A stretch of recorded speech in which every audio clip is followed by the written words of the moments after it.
Thank you very much, Brian, and thank you for inviting me. I'm sharing my screen because I don't think I want to have a look at my old coupon for a few minutes. My name is Claire Everett, and I teach physics and science at Selkirk High School, which is a school in the Scottish Borders. And I'd like to say that is the view out my window. That's actually the view out the window from the classroom above mine, and it's quite delightful. So it's a nice place to live and work for sure. Anyway, Brian asked me to take part in this webinar to discuss how I use digital learning and teaching from home. And I believe he asked me because I think when you hear what Gareth has to say, we're at totally different points. I'm really just, I would say, starting out. I think he is much further along the path, and there's a lot for me to learn from him. In fact, I had to actually look up what actually a webinar was because I wasn't terribly sure. Anyway, here we go. So what do we need to know about Selkirk High School and where we are?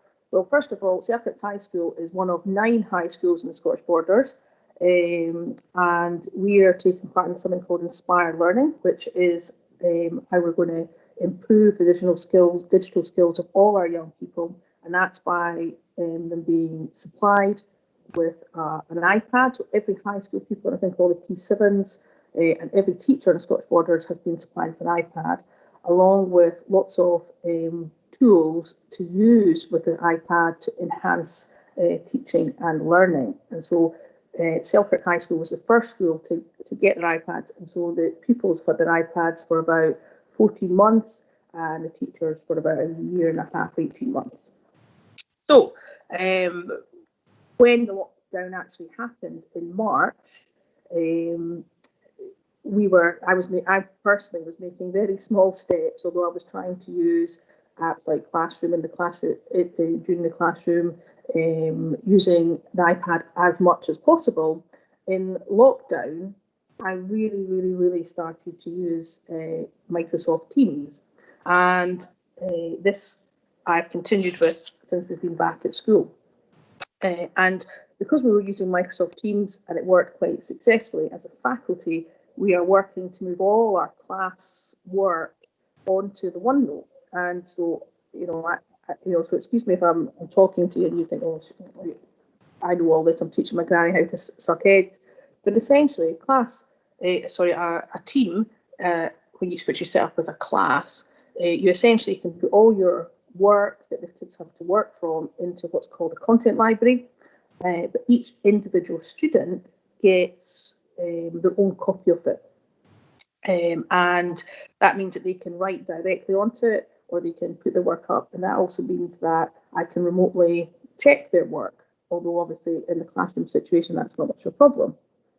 And it also means, if you look here, one of my students, they don't like to write directly onto their OneNote. And so what they do is they write in their jotter and then upload a picture of it, and you can see that I can then comment on it, and things that this question they've answered it incorrectly. So I put a comment on there which hopefully would help them answer it correctly.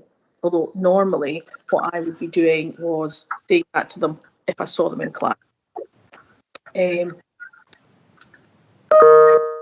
What actually happened was for a few days after the self-isolate at home, I wasn't unwell. I was still able to set work for my class, and I made myself available during class time to actually have a conversation with them.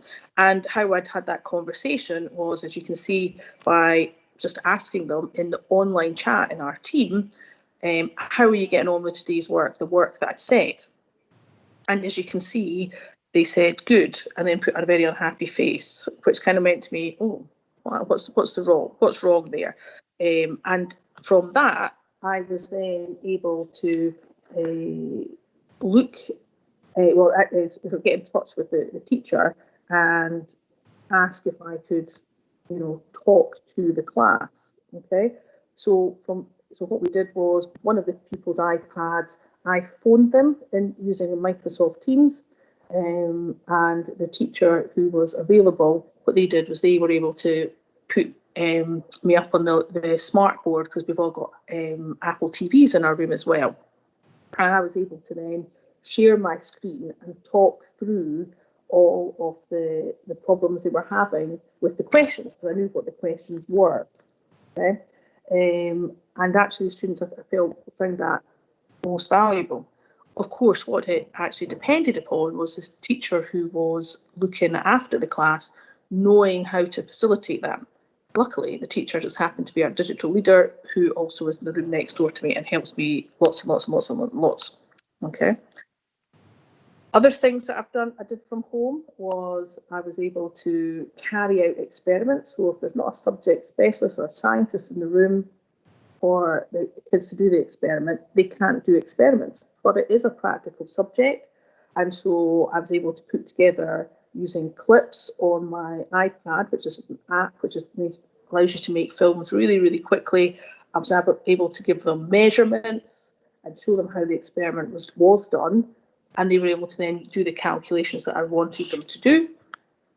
If they were struggling with doing sums, essentially, because, well, physics, we do love sums and line graphs, I was able to either share my screen directly with them, or I was able to actually use screen record. And screen record meant that I could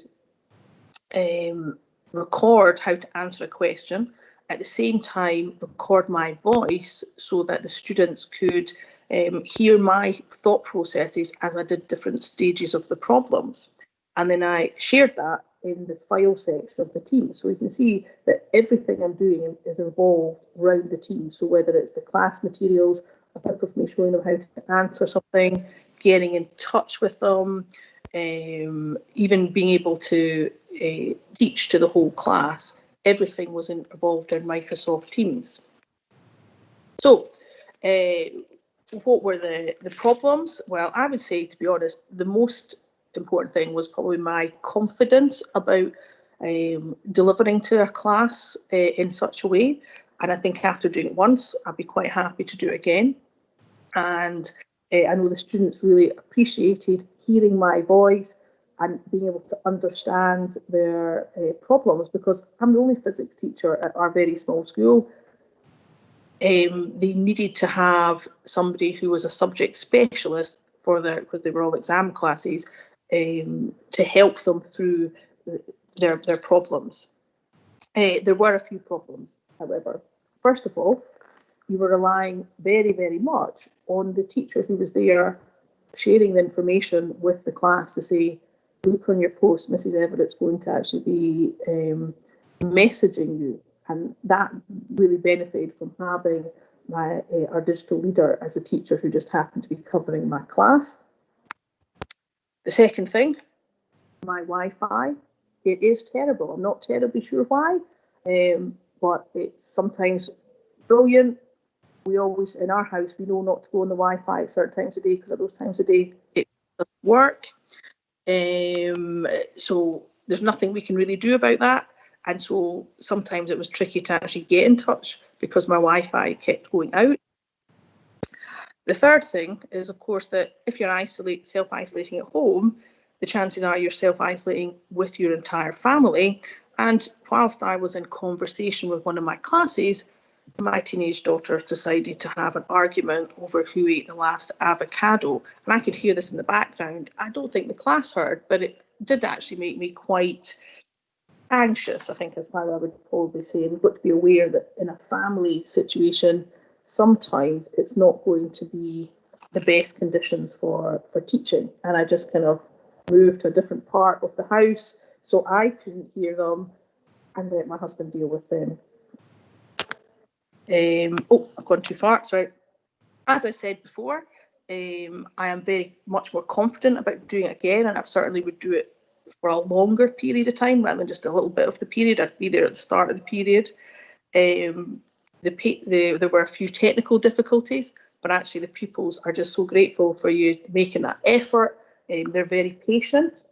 And there's lots of other apps that I'm sort of trying to build in naturally into our Onenote, so that even if I'm not there, they can be getting feedback from things like Quizlets, Microsoft Forms, Kahoot quizzes and things like that, which are there. So teaching from home overall was a nerve-wracking experience, I'm going to describe it as, but actually once you've tried it once, it's much more easier the next time. Now, if you have any questions, I will try to answer them, but I can't actually promise. Because, like I said, I'm not an expert. I'm actually just at the very, very start of a journey of being that teacher who is a digital expert. But please ask any questions.